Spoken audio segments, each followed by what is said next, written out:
um prazer estar aqui. E esse é um TED sobre florescer, né? Estamos no nosso terceiro dia de evento.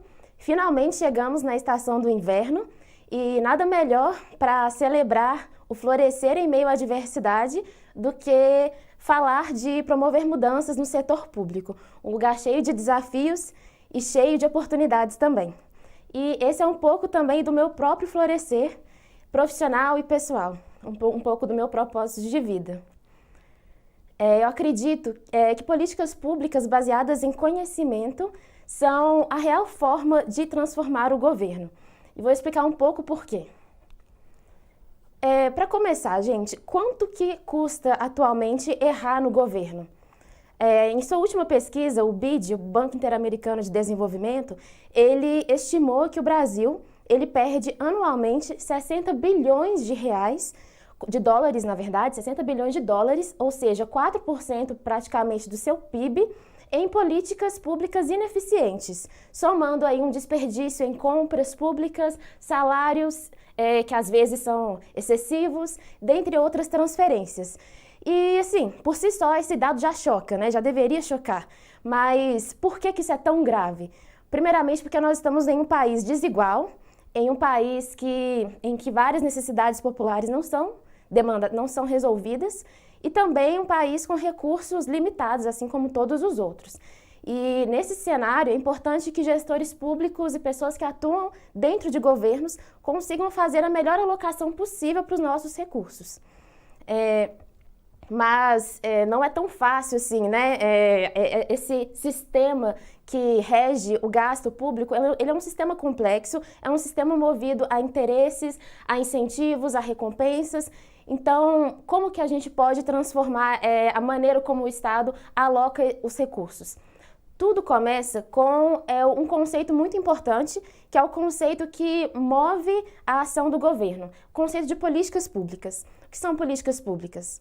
Políticas públicas, elas são basicamente a produção do governo em resposta ou em proposta às demandas da sociedade. Elas são a forma que o governo tem de atuar na sociedade. Mas a grande pergunta por trás de cada política pública é quem ganha o quê, por quê e que diferença faz? Quem que está sendo o público-alvo dessa política pública e que realidade que ela está mudando? Existe um mar de necessidades públicas, pessoas que precisam de saneamento, de educação, de saúde. Nem todas essas necessidades elas entram na esfera da agenda, o que a gente chama de agenda pública, que é onde que o governo prioriza as suas atividades. A partir do momento que essa necessidade foi vista como importante e ela passa a integrar a agenda pública, começa o ciclo da formulação, da implementação e da avaliação das políticas públicas. E dentro desse ciclo complexo, existem as avaliações e as estatísticas, que são aquilo que permite as políticas públicas terem um passado, um presente e um futuro. E é exatamente aqui onde eu me reconheci e me encontrei para atuar dentro do governo. A minha trajetória assim, dentro do setor público, dentro do governo, entender o que é o governo, começou a se materializar para mim quando eu tinha 11 anos de idade. E quando essa mulher, a Condoleezza Rice, ela era a ministra do governo Bush nos Estados Unidos e ela foi a primeira mulher negra a ocupar essa posição. Quando eu me enxerguei nela, eu vi que eu me enxerguei como capaz de ocupar um lugar desses para ser uma voz ativa em meio às transformações do mundo e para poder ocupar um espaço de melhoria da vida das pessoas. Eu estudei, entrei numa universidade, comecei a cursar administração pública, me formei e, enfim, com 22, 23 anos de idade, eu ingressei no governo cheia de entusiasmo para poder fazer o que eu sempre sonhei. Quando eu cheguei lá, a primeira secretaria na qual eu fui alocada foi a Secretaria de Educação do meu estado. É uma secretaria complexa, cheia de desafios, cheia de oportunidades também. E uma das primeiras coisas que eu observei, que eu aprendi, foi como que o governo toma decisão. Eu logo fui alocada para um setor que cuidava e cuida da análise de dados para poder subsidiar a tomada de decisão. O que eu percebi foi que, muitas vezes, os dados que a gente precisa para poder tomar decisão no governo não estão ao nosso dispor, por uma questão de organização e sistema de inteligência. E também, muitas vezes, as políticas públicas passam por descontinuidades. A cada 4 anos, nós temos uma troca no Poder Executivo que faz com que as políticas e ações que estavam sendo executadas anteriormente, muitas vezes sejam interrompidas e substituídas por outras, muitas vezes semelhantes, e que talvez poderiam ter sido melhor aproveitadas se a gente tivesse resgatado o conhecimento que já tinha ficado no passado, né? E isso me gerou uma inquietude muito grande e foi aí que eu descobri qual que seria a minha missão. Eu ilustrei aqui como que eu percebi a tomada de decisão no governo. Tinha dados e experiências passadas, tinha conversas e reuniões, mas a grande maioria eram vozes na minha mente. Era basicamente o que eu estou sentindo no momento. Eu acho que a gente tem que fazer isso. Tudo por conta dessa indisponibilidade de informações e de dados em tempo hábil para que a gente possa decidir. Diante de tudo isso, eu percebi qual que seria a minha efetiva missão, aonde que eu conseguiria entrar com maior impacto, né, e contribuindo mais para a minha atuação dentro do governo. Seria munir de conhecimento, evidências e experiências os tomadores de decisão do governo, para que a gente comece a ter políticas públicas mais efetivas e diminuir aqueles bilhões de dólares que a gente desperdiça hoje em políticas públicas ineficientes. Nessa trajetória, já fazem 3 anos, eu tive alguns aprendizados e felizmente trouxe eles aqui para compartilhar um pouco com vocês. Primeiramente, a primeira demanda que foi trazida até mim quando eu entrei no governo foi para que eu pudesse avaliar uma política que visava combater o abandono escolar. Hoje em dia, a evasão escolar, que são jovens que deixam a escola, né, antes de terminarem os estudos, é um grande problema na educação pública. E tinha-se feito, na época, uma campanha publicitária, era uma ação, uma campanha publicitária que visava conscientizar o jovem para que ele voltasse para a escola.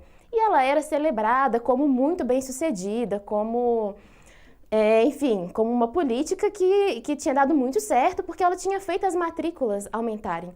Só que nunca se tinha feito um estudo a respeito dela para ver se isso tinha acontecido de fato. Quando a gente foi olhar de perto esses dados, a gente descobriu que naquele ano existiam cerca de 60 mil jovens fora da escola no nosso estado, na nossa rede. Desses, apenas 316 tinham sido impactados por essa campanha, que aparentemente não era tão bem sucedida assim. E desses 316, apenas 63 tinham voltado a estudar de verdade. Quando a gente chegou a essa análise, chegamos a essas conclusões, a gente descobriu que uma política que estava sendo reproduzida ano após ano estava tendo muito pouca efetividade. Isso foi um choque. E isso nem sempre é tão bem visto, né? Dados muitas vezes advogam contra políticas públicas que os gestores querem implementar. E muitas vezes as evidências não são bem vistas, não são vistas com bons olhos.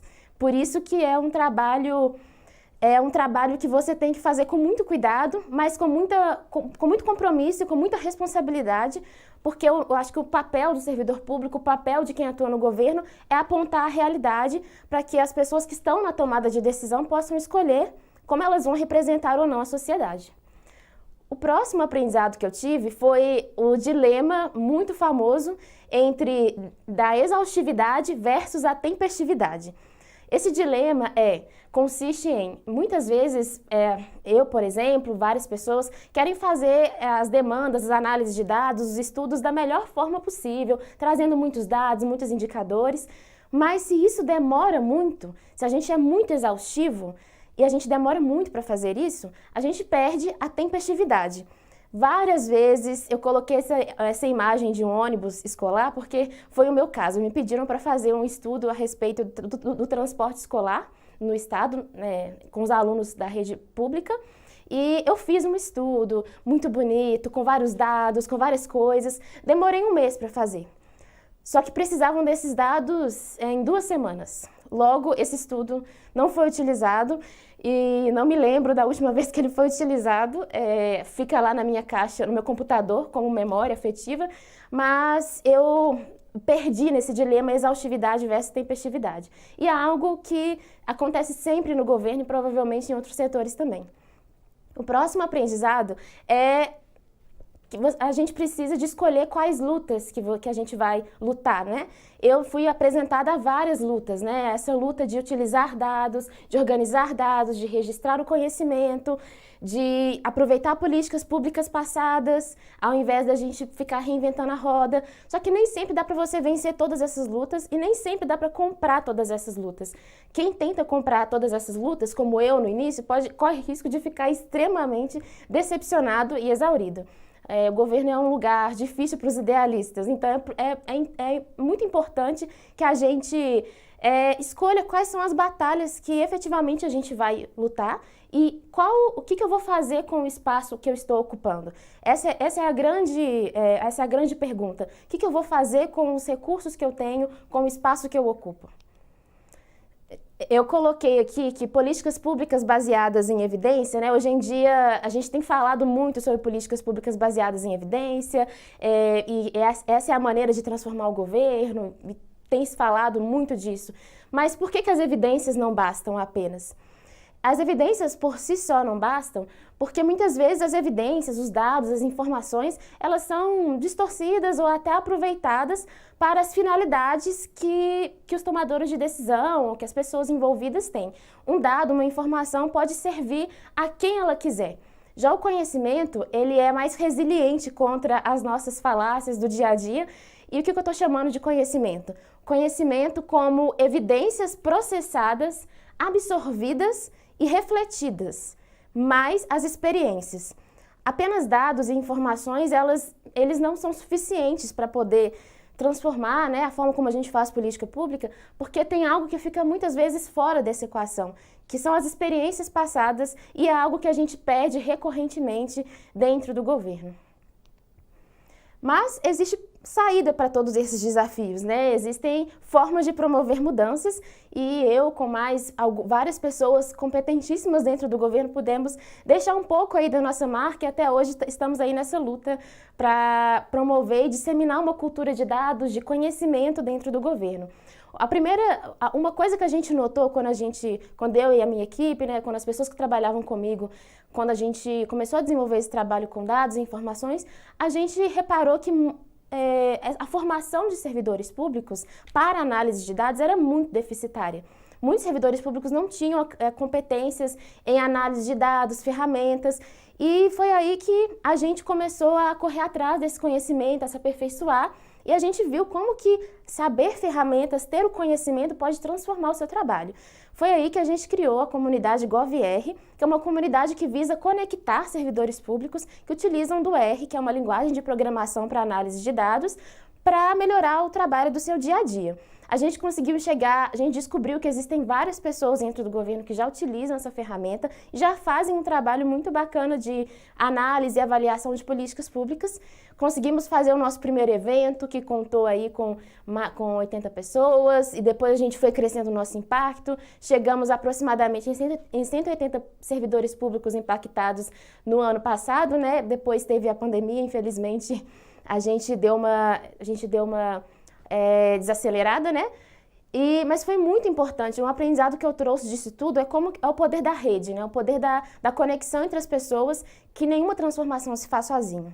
E a disseminação de conhecimento é realmente a grande chave, o grande poder da transformação dentro do governo, e isso ficou muito claro para mim. A próxima iniciativa que era meu sonho poder criar, e eu pude criar junto com outras pessoas, foi o Data Office, ou Data Office, que é uma iniciativa para trazer a formação de servidores públicos em ciência de dados e ajudar esses servidores que estão fazendo algum projeto relacionado a dados dentro do governo. A gente formava, né, esses servidores públicos por meio de oficinas, de workshops, e trazendo esse tipo de conhecimento para que eles possam melhorar a forma como eles atuam no governo. E também apoiávamos eles com metodologias para melhorar a forma como eles executavam suas ações e projetos. É desafiador construir uma cultura de conhecimento, de evidências e de pessoas conectadas em qualquer lugar que se esteja, e principalmente no governo. Mas eu acredito que com pequenos passos a gente pode sim fazer a diferença E durante toda essa minha trajetória, eu tenho muito ainda para aprender e para viver.